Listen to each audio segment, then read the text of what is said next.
And now, live from New York City via Los Angeles, California, it's time for The View from Over Here with the man who has a view for all seasons, your host, Stan Weisleder.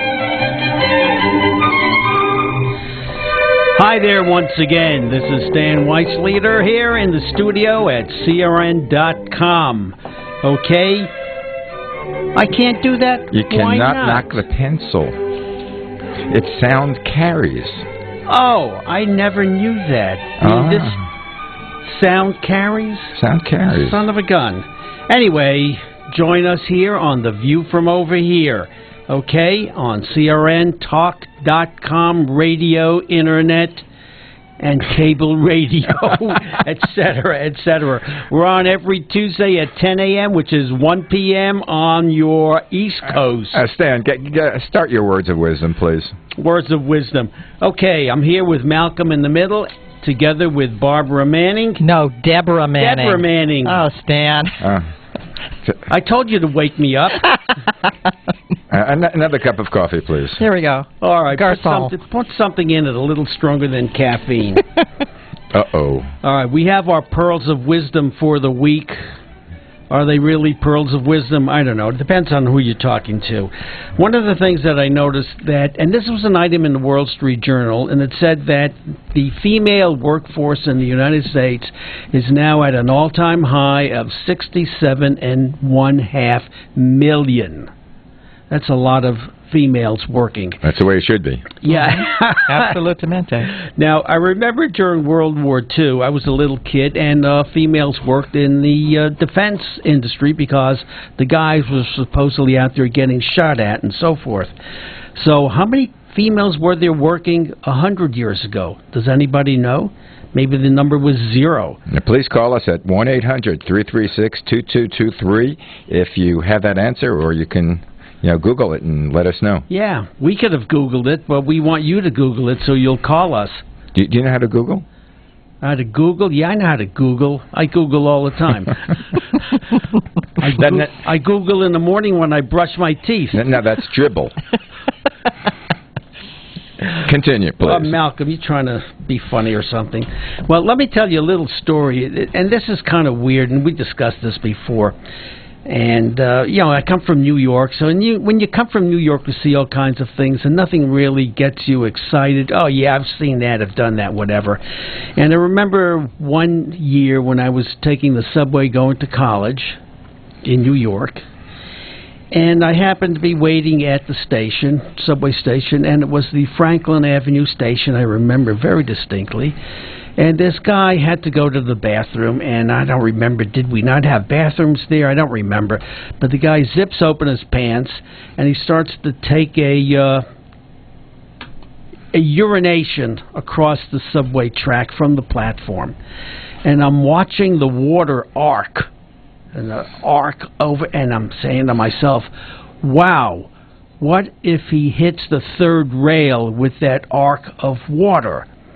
Would it fry him? Would it fry his testicles or what? And I started to step back. I didn't want to be electrocuted through the concrete on the platform. Stan, I think you're the only one that could think of that. And I'm watching... And remember it for so many years. It was like it happened yesterday. And for whatever reason, the guy... Maybe his prostate glands weren't strong enough, but it never reached the third rail. And then it got less and less, and he got done, and he went away. And I said, oh, well, maybe the next time. And then I was doing a little internet surfing the other day, and I see, wow, somebody just got killed on the New York subway for urinating on the subway.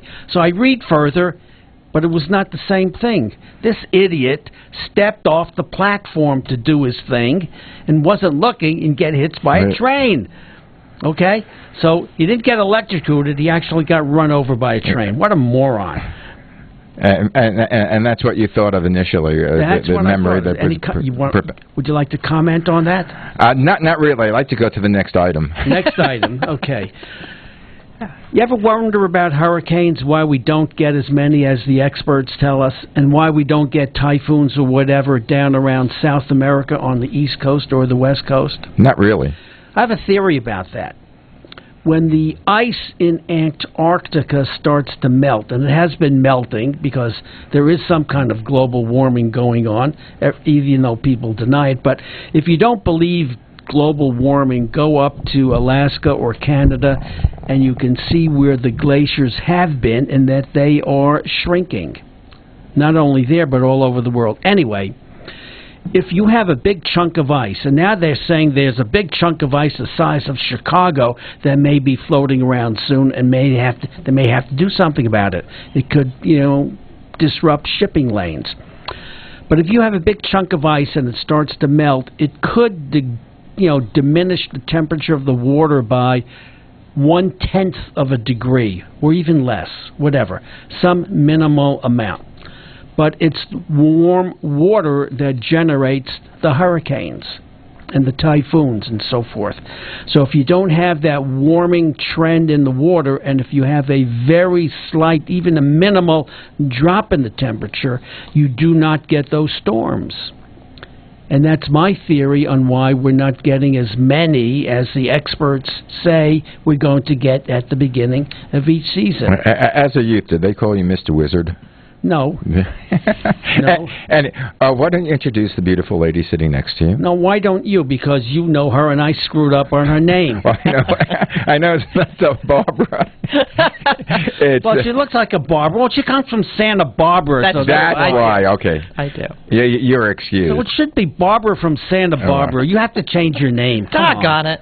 Is there a Santa Deborah? Or are you going to be the first? I think I'll just be a Deborah. A Deborah. I think I'll just be a Deborah. And our guest today is Deborah Manning, a motivational speaker, author, and she's, I think at this point, also reinventing herself every quarter. You got to. I'm currently in the midst of writing a book, The Best Is Yet to Come, and I don't mind telling you, I'm 60 years old, proud to be 60 years old. And I feel as though the best is yet to come, because at this point right now, for many of us women, we are going to be living another 20 to possibly 30 years. That's a long time.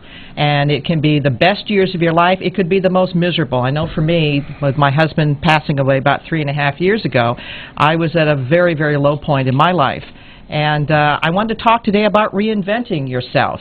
If you're at a point where you're age 55 or 60 and you think it's all over, guess what? It ain't all over. I was just talking to Stan here. Stan, how old are you? 80. There you go. Best is yet to still come for Stan. And what's interesting about it is that in terms of a how-to, it's not a matter of goal setting. Everybody talks about goal setting. And the problem that I had with goal setting when my dear husband passed away was it opened up this whole can of worms where I was thinking, what about all the things I didn't do with my life? I didn't become the next Barbara Walters. I didn't lose an extra 10 pounds. I went through all of my New Year's resolutions and all the things that I didn't do. It's an opportunity for you to beat yourself up again. Now, what actually is reinvention? Well, what it basically is, what do you have to deal with? What do you have to deal with? And what are the things that you have? Well, I started literally making a list of the things that I had, and what are the things I had? Well, I thought I had health. Well, I really didn't. I was pre-diabetic. I was way, way, way overweight. Money. Did I have money? Well, unfortunately, I did not. And with my husband's extended illness of 5.5 years, he died from complications of diabetes. We left penniless, and unfortunately, we lost our medical insurance. So I was starting from ground zero. Did I have money? No, I didn't have money. I had no insurance policy. All right. Did I have companionship? Well, I sort of had companionship. I ended up living with my brother, but I really didn't. And in fact, what was even worse about it was I had no sex. That was even what was worse. There was nothing there. And I'm thinking, yeah. No, I can't. No, but we're going to talk about this because it's important. It's an important element of a woman and women that are of a certain age, 60 years on up. In the event that you have nothing, what do you actually do end up having in your life? Well, you have your imagination. And I had to have that. That was the one thing that I went back and I looked at a book, and I had to give credit to Dr. Dwayne Dwyer. I got a chance to read one of his books. And one of his books talked about the fact that everything in the world, he brought this up, everything in the world has at one point only been imagined. If you think about that, cars. If you can imagine it, you can make it happen. Absolutely. Eventually. Now, I'm not going to be an Albert Einstein. I'm not going to be a Thomas Edison. I can't do all of those different types of inventions. But what could I do? What could possibly give me some hope about reinventing myself and reinventing my life? What did I have control over? Well, I knew I had a couple of things of control. I could control my attitudes. I could control my approach to things.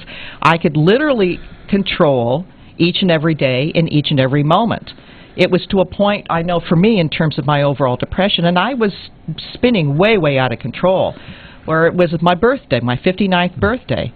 And all of a sudden, I looked at myself and I said, what did I want my life to look like? You know what all of this leads to? What's that? It leads to, do people really have to retire?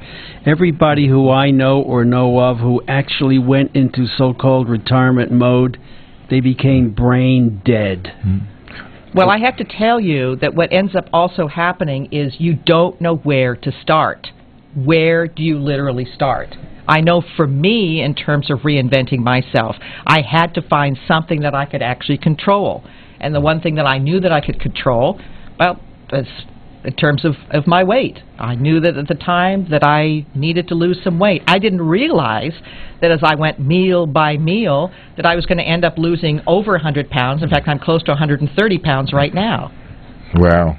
That's some accomplishment. It is. And the other thing that I thought was very interesting is that I didn't advertise it to people. I didn't talk to people about the fact that I was on that. Many good How did you lose that weight? I went literally meal by meal, Stan. I would look at a meal and I thought to myself, what could I actually control? I could actually control the fact that maybe I wouldn't have some French fries. So I would go through one meal, and I wouldn't have my French fries. Well, you know how I'm thinking about it? I'm thinking about doing head-to-toe liposuction. You don't need it, Stan. You're gorgeous, man. I have an idea now with Deborah as your example, and you've been talking to me about losing weight. Actually, the only way your weight is around your gut. That's where it seems you're accumulated weight, which many men do. Absolutely. But now with Deborah as a coach, we should do like a 13-week program. It might be interesting. Because it was really interesting how when you get your body back in tune with itself, exactly how your body does not want to carry the extra weight. It wants to lose the weight. Okay, we're putting you on the spot. I have a great tape for that, really. It's the best tape there is. It's called Scotch tape. It really works. Well, they had a way of losing weight, of controlling your appetite, and they would sew up your lips, and you're only. There were people that did that. They sewed up their mouth and they only left room for liquids. Well, that's extreme. Yeah, that's extreme. But you can do the exact same thing with your mind. You have to take control. What are the things that you can control? One of the things that I found out, and the internet is great. It gives you a chance to be able to research things that you had no idea you could research. And we'll talk about that a little bit later. I can hear the music. I hear the music man starting. So hold on to that thought, and we'll be back. You're listening to CRN Talk. .com. What's the .com? Come on, it's the view from over here. The view from over here. .com. Come on. And we'll be right back to hear some more inspirational talk by Deborah Manning, and we'll try to get Stan into shape again of his 30s. Now, what about Jerry and Jeff? Jerry and Jeff will be back. We'll be here in about 10 minutes, and they will be talking about Delivery Man. Stay tuned. We'll be right back.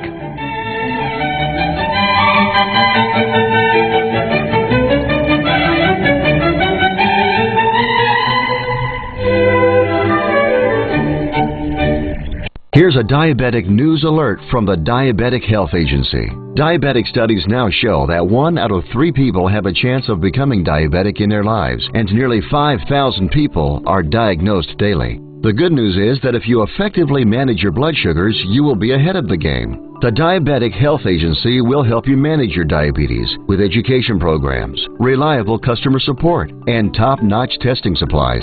And if you are covered by Medicare or private insurance, we can help by sending your supplies directly to your door at little or no cost to you. When you join our diabetes education program, direct access to our team of experienced diabetes consultants is just a phone call away. Call now and learn how to get your free diabetes care kit when you join our program. 800-808-5181. 800-808-5181. Again, 800-808-5181.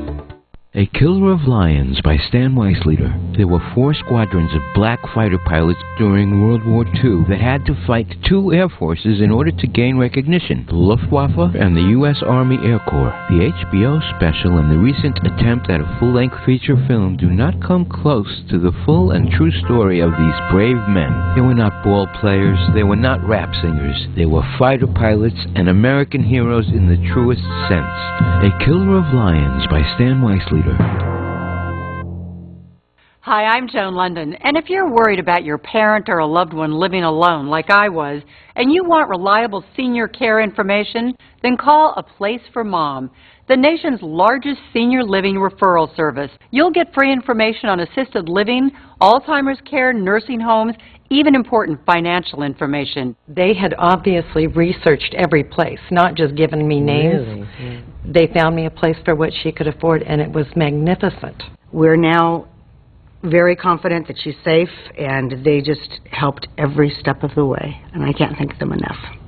So if you're struggling to find reliable senior living information, call A Place for Mom. This is a free service, and you can trust them to help you. If you're struggling to find reliable senior living information for your mom or dad, then call or go online to get the free help you need during this turbulent time. Call now, 800-704-6182, 800-704-6182. Tammy has been pulled over. She's searching through her glove box for proof of insurance. Should she A, call an out-of-work superhero with X-ray vision, or B, use her digital ID card on Geico's mobile app? The correct answer is B. Geico's mobile app can pull up her proof of insurance faster than a superhero. Plus, X-ray vision can get embarrassing quick, and superheroes don't exist. Geico's mobile app is real, free, and available 24/7. It never sleeps. Geico. Wherever, whenever. Just a click away with our free mobile app.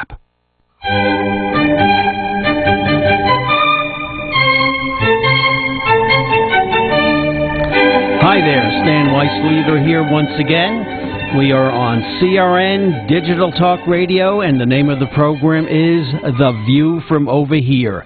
Any questions out there that you want to throw at us? You call us at 800-336-2225. Just a reminder, we do have all our shows archived on our website, www.viewfromoverhere.com. From over here. Right. Okay. Anyway, when we were talking about dieting, which was an interesting concept, when you thought about dieting, you thought of dieting as a deprivation. Yes, of food that you would eat. I like to eat. I'm sorry. I find it hard to diet. Which reminds me of, we'll get that back to that in a minute, but it reminds me of exercise. As we get to be adults, we have to exercise. I never exercised as a teenager. After I did my homework, my friends would call me up. We'd go downstairs, go to the gym, played basketball. On the streets, we played football. We played baseball. That was your exercise? No, it wasn't exercise. It was play. All of a sudden, that play as an adult becomes exercise, and exercise has that negative connotation. I think dieting is the same. It's exactly the same. As I say, when I lost my husband 3.5 years ago, I went into a terrible, terrible depression, and I soothed myself by eating. Now, Stan, I love to eat. I can't think of anything better, but I have to agree with you. That whole concept of diet, it's not a diet.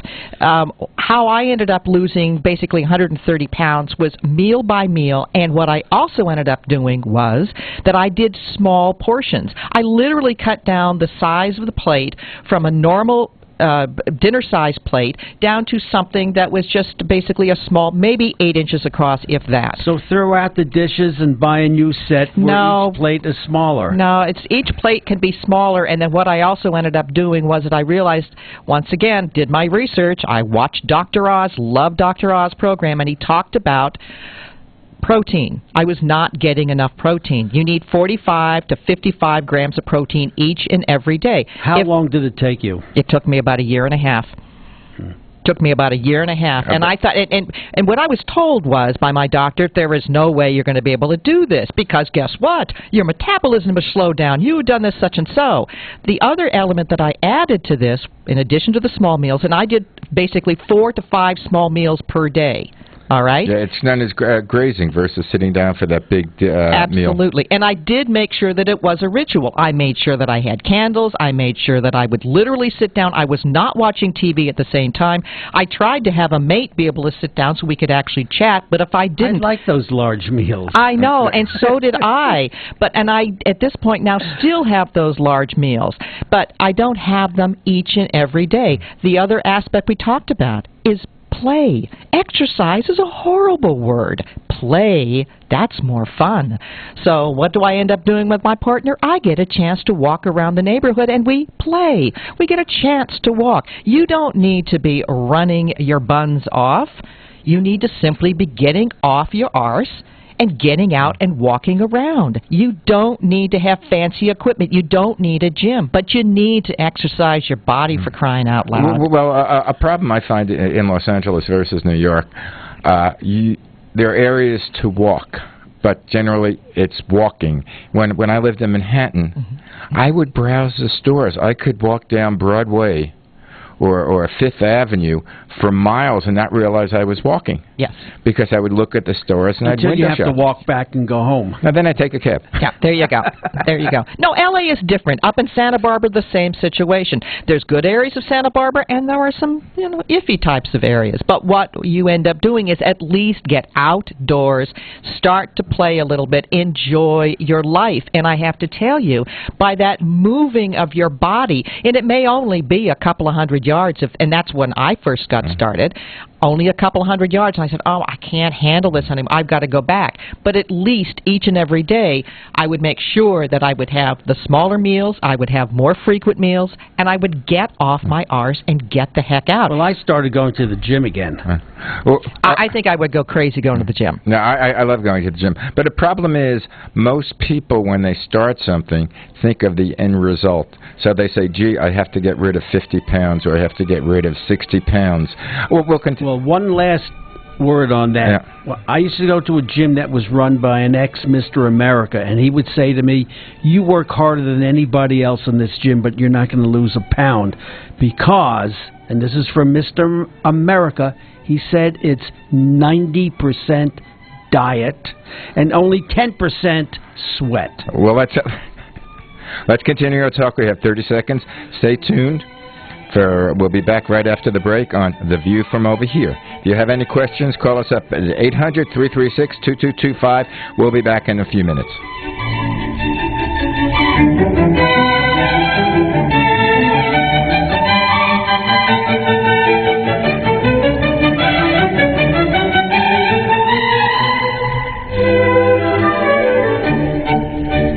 30 million people in the U.S. have issues with their veins. And the damaged vein might simply be unsightly, as in spider veins, but it might cause symptoms, as in varicose veins. I'm Aileen Ellis. This is Primetime Focus. Pain, heaviness, aching, discomfort, itching, swelling. Vein specialist Dr. Rory Berm works at the Center for Vein Restoration in the D.C. area. The treatment of varicose veins has come an awfully long way. Since the days when veins were stripped, a painful procedure, now vein surgeons have several options, including the closure technique. A tiny little nick is made to gain entry into the vein, and a very small probe is pushed the whole way up through the vein while being visualized on ultrasound. For the latest information on the many different treatments for vein problems, check the links on our website. Vein issues are often hereditary, but avoiding two things, tight clothing and frequent hot baths, can help you protect your veins as much as possible.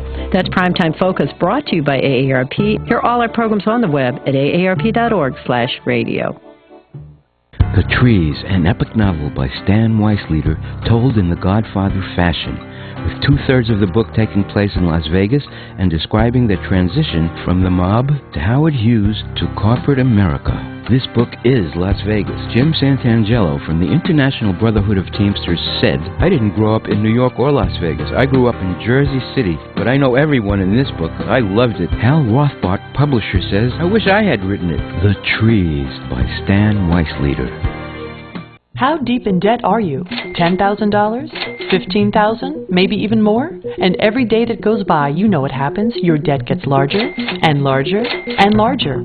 Well, if you've had it with your mushrooming debt problem and the stress it is causing you, make this free call today to the Debt Solutions Network. One quick, no-obligation call is all it takes for one of our partner companies to show you how they can help you get out of debt. So if you have $10,000 or more in combined debt and you want to learn how you can solve it, make this free, no-obligation call now. 800-814-5108, 800-814-5108. If you are in serious debt, you have to get out of it and fast. Call my friends at the Debt Solutions Network now. 800-814-5108, 800-814-5108. Call us 24/7, 800-814-5108.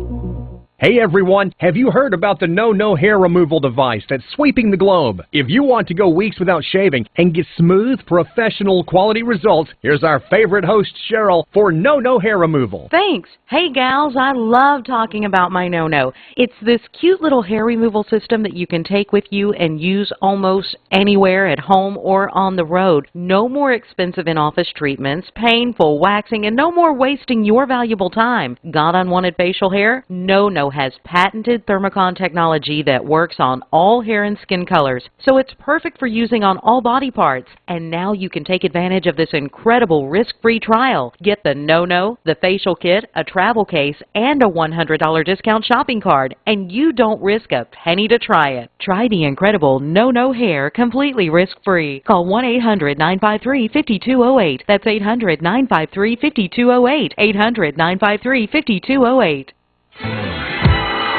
CRN Digital Talk is celebrating 30 years on the air, and to commemorate, we're publishing our quarterly online magazine, complete with lifestyle articles, recipes, and travel tips from network hosts like Dr. Parthenia Grant, Carell, and Michael Horn. To find out how to sign up and get your own copy of the magazine, visit our website at crntalk.com or our Facebook page at facebook.com/CRNTalk.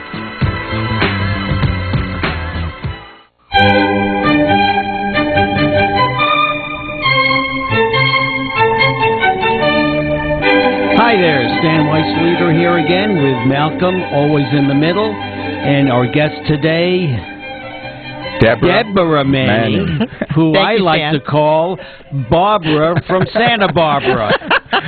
Okay, Sam, let's hold that thought. Just call me, huh? Let's hold Deborah for a minute because we have Jerry and Jeff on the line with their review of the movie Delivery Man.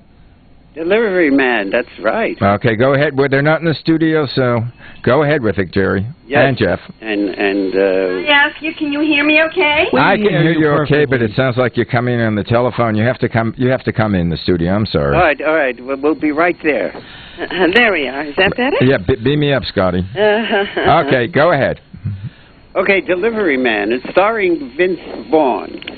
And he drives a truck for his family's business, Wozniak Meats, and he's a guy who's in a lot of debt to a lot of shady characters, and in order to earn extra money, he makes a deposit in a bank, but it's not a regular bank; it's a bank where they take sperm.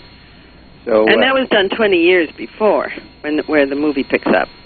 And it turns out that this man has 533 descendants, 142 of whom, I don't know why only 142, have sued to reveal the name of this guy whose name is Starbuck. He goes in, he puts the name Starbuck, he leaves his deposit, and he goes, incredible sperm, this guy. My gosh. I have a question. How much money does he get per deposit? I don't know. That would never Well, came he out. made about $24,000 for 630 something. So what is it? Would that be about 40? Okay. About 533. Stan, it's No, too, he it's too put late in for you. 600 and Oh, but yeah, it resulted in five. Would that Everything be is too late $40 for- a pop, so to speak?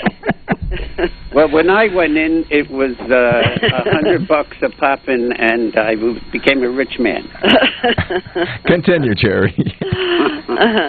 At any rate, they sue him. Now, to complicate matters, he has a girlfriend, and who's played by Kobe Smulders, who's adorable. She's very pretty, and she's a cop. I don't know why she's a cop, but she happens to be Terribly miscast. Doesn't look anything like a cop. But anyway, she tells him that she's pregnant and he's going to be a father. Now, little does she know that he's fathered 533 children already. So he tries to keep this from her, and then the movie goes on. He then tries to follow. He just randomly picks a few people. Well, hello. He received an envelope with the 140 some people, With those 42, who were suing for him to reveal the name of their father, their donor. Now the Chris Pratt plays his lawyer, and Chris Pratt is wonderful. He's a great fall guy for him. He's funny. He keeps on trying to give him good advice. But nothing ever comes really to fruition. In fact, he can't handle his own kids. He's telling but him. Jerry, are they suing him or the company that provided the service? Well, it's the company that provided the service, but they're out of business. And they're asking for him to reveal his identity. Is this supposed to be a comedy? Yes, yeah, it is. And is it funny? You know what? It's funny in parts. It's cute. It's just cute. It's funny and sometimes cute, and sometimes it's just nothing. There aren't too many laughs. Does it have that except from his attorney. Does it have the great combination of funny and pathos, or? It doesn't quite reach there, actually. It tries. It has a good message, I must say. And the message, the people that he has Can't believe what the fathered- message is. What would the message be? Well, listen to me. God's sake. He follows some of them. He randomly picks a few of the people who are suing him. And one happens to be a major basketball star. I don't know why he's a major basketball star. But there are others. One is excuse me. One is a kid who unfortunately is very well. He's in a wheelchair and he can hardly move. This kid, and it's a very poignant moment with him because the kid can't speak, but he goes and you can feel the pathos. Now, Vince Vaughn, I don't know what you thought of him in prior movies. I didn't particularly care for him, not at all. I never laughed at him before, but this is really not a picture a ha-ha picture to laugh at. He comes across as a very simpatico guy. He realizes his life hasn't really been worth anything until now, and he's got all these children. He decides to follow the ones who he randomly picks out. And each one is different. There's the basketball star. There's a kid who's a street entertainer. There's a kid who's a history guy.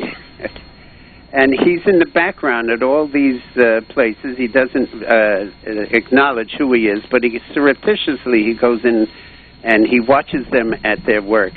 And he supports them. He even takes over a coffee shop, so some kid can go out for an audition for a part in a movie.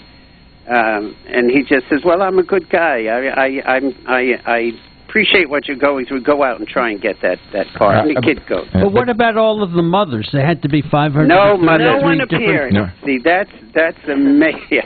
Now, if you're looking for sense, that don't go to this movie, obviously. Oh, okay. But does it talk anything about what the heredity is versus environment, or No. know, No. It doesn't go into that at it all. doesn't get serious. I think the bottom line here is, all these kids get together at the end, and it's like a family reunion. Reminds us.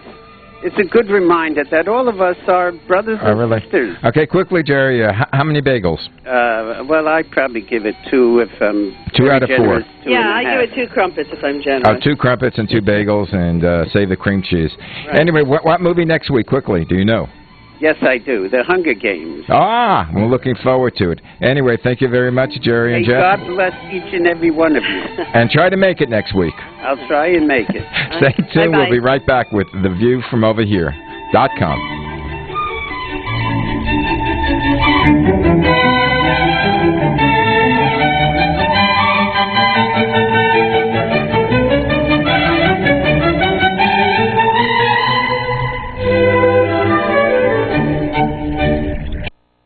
Someday there'll be a cure. Someday we won't lose the people we love. But when is someday? Someday is today. Thanks to the Leukemia and Lymphoma Society, hundreds of thousands diagnosed with blood cancer are today living a normal life. We're making cures happen. Join us. Call 888-HELP-LLS. Go to LLS.org. Help us reach today sooner. Hi, this is Larry Minetti. I played Rick on Magnum PI. This season, you've got to escape to Hawaii and stay at the Hilton Hawaiian Village Waikiki Beach Resort. Come lounge by your choice of 5 beautiful sparkling swimming pools. Surf or swim on Waikiki's whitest white sandy beach. Enjoy water sports at Duke Kahanamoku Lagoon. Visit the shops. Dine at any one of Hilton Hawaiian Village's favorite restaurants and watch awesome fireworks on Friday night. Hilton Hawaiian Village is Waikiki's only true destination resort. With more of everything, folks, book today at HiltonHawaiianVillage.com or see your travel agency. And don't forget to say, Rick sent me.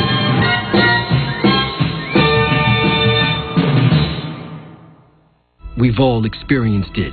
That moment when your mind is focused and you feel like you can accomplish anything. That moment now comes in a bottle.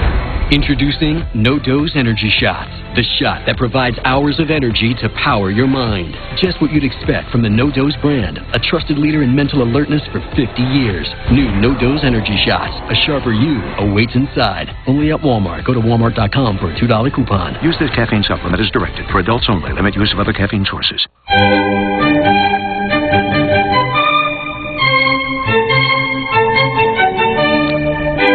Hi there, Stan Weissleader once again at The View from Over Here on CRNDigitalTalkRadio.com here in good old California. And we are broadcast not only out of California, you can get us anywhere in the United States, anywhere on this planet, as long as you have a computer. Actually, out of the planet, because we are on satellite. And if there happen to be any spaceships out there, they can hear us. They can hear us off of the satellite. Son of a gun. So we might be extraterrestrial. Ding, ding, ding. Well, wait a minute. If it's going out that far, then if there's life out there at some planet 1 billion miles away, one day at some point this program will reach them. Right. Yeah, the boomerang. I hope it reaches some people on this planet. Oh, that yeah, I'm still not sure about. Well, it is going out at the speed of light, so... but anyway, we will have to get back to Deborah and Stan to see... You mean see, Barbara from Santa Barbara? Right, okay. to see if she can work with him and coach him and have him lose the weight that he wants to, even though he's adverse to dieting and hates it. We'll have to talk about that. We'll talk about it. Yeah, off mic. We'll talk about it. Liposuction, that's the answer. No. Head to toe. Okay, next. In the meantime, what I want to get to, which is this week, is, of course, the Kennedy assassination and your feelings about it. And well, I have some thoughts on it, because I remember when it happened where I was working. I was working for an actuarial firm at that time, and I couldn't believe it. This is wow. is this happening in America? You know, I remember you read in the history books, Abraham Lincoln gets shot while watching a play, okay? And I know there were different attempts from time to time with different people. But Kennedy, you know, this was like, hey, it's happening in our own backyard. What kind of lunatics are out there? But I did remember one of my coworkers saying to me, gee, isn't that a terrible thing? What do you think is going to become of the country? And so I came up with my usual smart-ass kind of answer at that time, and I said, well, you know what?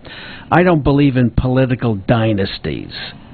And he looked at me, and he didn't have any answer for that, because I knew there were brothers in the background, and I don't know how many other cousins and relatives, but there was Bobby and Kennedy who were being groomed for something Bobby and Teddy. to happen. Bobby, what did I say, Bobby and Kennedy? Yeah, Bobby. I meant Bobby Kennedy and Teddy Kennedy. And it wasn't too long after that, you know, Bobby got shot, and then Teddy, well... Teddy shot himself. Yeah, he shot himself in the foot. Well, originally, if you remember the story, they weren't grooming John as president. The father was grooming Joe as president. Right, but he the got older killed brother in got the killed in war, World War II. World War II, that is. Yeah. But, I know. I was 10 years old at the time, and I remember that it went through the elementary school just like wildfire. You could hear the steps of people, and you could hear suddenly whispers of Kennedy's been shot. And all of us obviously were kidlets, and we didn't know what to think of it. The one thing that struck me was my mother was glued to the television set, and she was watching, because of course it happened on a Friday, and then we had Saturdays, and just everything that unfolded.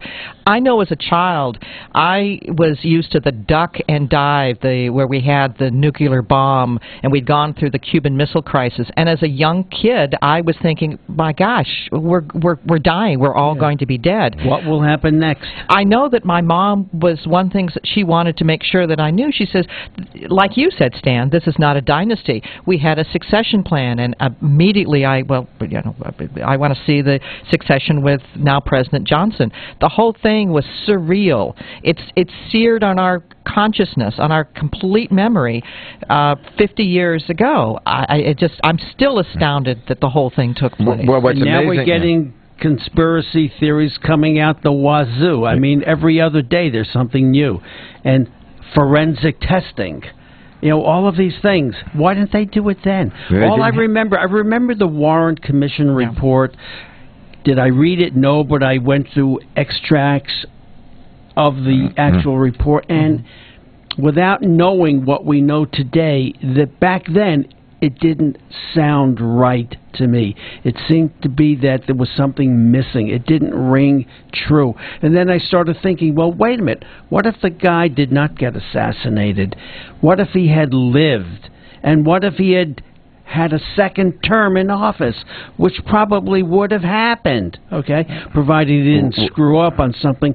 How would the world be different today if Kennedy lived and went on to have a second term? A lot of what-ifs. Well, that's a big, major what-if. How many times do you get a president killed while in the middle of a term? It doesn't happen. Well, the second in my lifetime what-ifs, what happened if Bobby Kennedy didn't get killed? Because it was most likely he'd have been elected president. Or what about that time when Teddy Kennedy made the speech about his brother being killed, the second brother? He made that speech. The nomination would have been his. All he had to do was ask for it. He would have gotten it. And he chickened out. He didn't go for it. He didn't apply for it. Nothing happened. And if he didn't drive in Chappaquiddick. Yeah. Well, that's a whole other story. But the news media is covering it so thoroughly. I understand that CBS News is going to be starting from the time of the assassination. They're going to be live streaming it with Walter Cronkite. I don't know that I could watch that. Not again. And anyway, guys, that's it's the music man again in the control booth. Yeah, okay. It's the end of another segment. Keep tuned to The View from over here on crntalk.com. We'll be back in a few minutes. If you have any questions, give us a call at 800-336-2225. If not, don't call. Okay, and remember, we're on 3 times a week, Tuesday, Saturday, and Sunday. Right. See you at the other end of the break.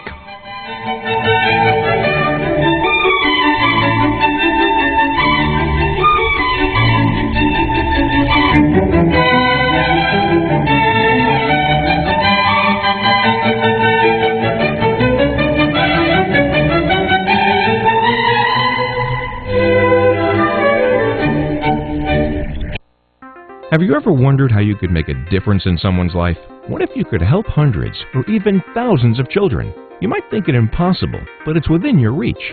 Right now, today, students in the U.S. rank 32nd in world math skills. It's time for our children to catch up. And you can help. Become an owner of one of the world's fastest growing franchises, Mathnasium. Mathnasium is the leading math-only learning center in the U.S. Its only purpose is to make our kids better at math. Imagine helping hundreds, even thousands of students in your community improve in school and raise their self-esteem, all while doing something you truly love. Call us at 800-921-8094 to learn more about Mathnasium's exciting franchise opportunities. That's 800-921-8094 to learn how you can make a difference. Doing something you truly love. That's 800-921-8094. 800-921-8094. Called the Oprah of radio by her listeners, award-winning host Dr. Pat Baccili is blowing the doors off of traditional talk radio. Get ready for an energizing delivery and powerful interviews with leaders in the field of human potential.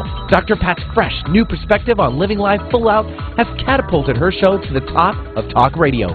Tune in and Dr. Pat will help you thrive instead of merely survive. Visit thedrpatshow.com. Listen to Dr. Pat, 11 a.m. Pacific, 2 p.m. Eastern on CRN.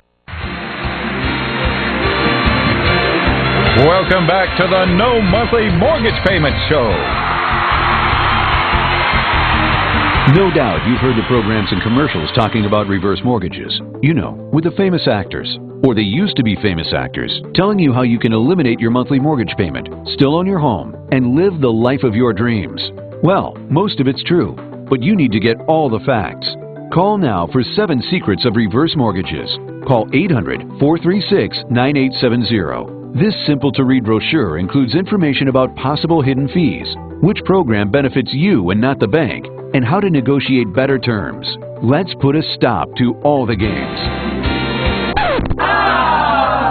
Call now to get the facts. Operators are standing by. Call 800-909-1247. That's 800-909-1247. 800-909-1247. It's the big names, it's the big stories, it's what everybody is talking about, and you got it right here with Bill Martinez Live. The Republican leadership on Capitol Hill gave the president a hall pass on debt ceiling. He gave him a hall pass by passing continuing resolutions. They basically allowed the Senate to ignore the House of Representatives. Everything's coming to fruition now with the new 4 years for President Obama. Join us every Monday through Friday morning, 9 to 11 Eastern Time, right here on CRN Digital Talk.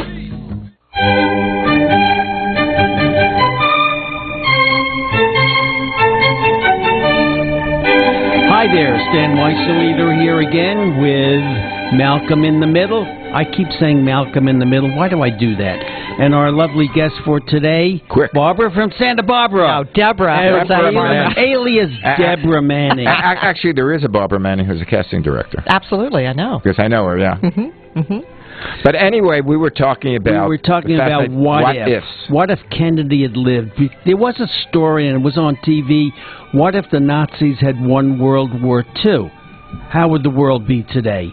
Okay, that was, well, people think, well, that could never have happened, but you know what? As a student of history, and you have to be one when you write a book about World War II, you get to read a lot of things, and you do a lot of research about things that people normally wouldn't do, and I have to tell you that the Nazis really came close to winning the war, and they would have. Well, number one, the primary reason that they did not win the war was because they persecuted the Jews. And had they not done that, they would have had the A-bomb, and they had the means of delivering the A-bomb with the V-2 missile. Okay, so that's number one. Okay? The Jewish scientists that's fled. Okay, they were so far ahead. And the other main reason why they didn't lose the war was because Hitler survived. Okay? It was his mistakes from 1942 to 1944 that cost them the war. Had they not had him in power, the German generals, and with all of the scientific progress that they made, which was way, way beyond what we even thought of at that time, they could have won the war. So that was a possibility. Well, thank God they didn't, if there's a God. if there is one, yes. Okay, we won't go there. That's a whole other topic for another time. And besides, people say two things that you shouldn't talk about are politics and religion. Politics we don't talk about anymore. No, that's... Okay? Religion, well, depends on who the guest is and how they are for it or against it. But that's what we try to avoid on this show. We talk about everything but. Everything but. And also one of our main people is Jerry Cutler, a rabbi. Yeah, but he doesn't talk about religion. He talks about movies. And yes, and one time I said to him, you know what, Jerry, if you go back and look at all of the people that have died since the beginning of time and since, the beginning of history, more people have died because of religious differences than all other causes combined. And you know what he said to me? He said, you're right. But think of how things would have been if we didn't have any religion. How many more people would have died? So I don't know. Maybe less, maybe more. Whatever. Let's not talk about it. Well, I blame Abraham. Because Abraham started the Jews, right? But he also started the Islam with Ishmael as, as his son. There you go. So, anyway, guys, I'm afraid that we're... are we out of time, Paul? It's the music. The music is coming up, but I don't see your 60-second signal. Well, where now it's 30. That's because he... Come on, get on it, there Paul. he goes. Malcolm, he has to hold up his finger. Excuse me? He just did. Anyway, thank you for tuning in for another The View from Over Here. On Digital Talk Radio, CRN digitaltalkradio.com. And Stan, I'm going to help you get rid of those last 30 pounds. No. You're going to be gorgeous. You're going to look like butter. And Deborah, thank you for joining us. Thank and I'm sure you'll be back. Those big French fries. No, you don't. We'll talk about it later. We'll talk about it later, and we'll let everybody know. Thank you for joining us. We'll see you next week.